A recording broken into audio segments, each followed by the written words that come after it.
Sull'intimidazione al sindaco Castellino, i parroci di Palma Montechiaro scrivono una lettera affermando: dopo l'atto intimidatorio rivolto al nostro primo cittadino, ci troviamo di fronte a un momento di necessaria riflessione sulla natura del nostro vivere insieme e sul rispetto reciproco che viene a mancare nei rapporti interpersonali, pilastri fondamentali del nostro convivere nella comunità.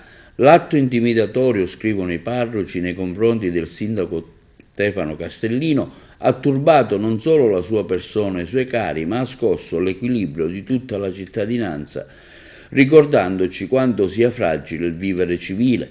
In quanto comunità di fede, come presbiterio palmese, condanniamo con fermezza tale gesto. L'intimidazione che cerca di instillare paura e di minare l'integrità del nostro ambiente civico non ha e non deve per nessuna ragione trovare posto tra noi.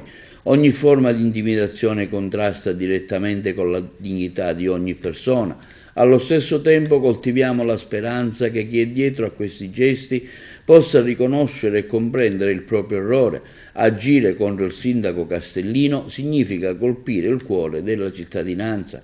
Invitiamo pertanto a una riflessione profonda nella speranza che possa emergere una rinnovata coscienza civica, una nuova mentalità culturale e un nuovo senso di responsabilità e di comunità che guarda al futuro con coraggio.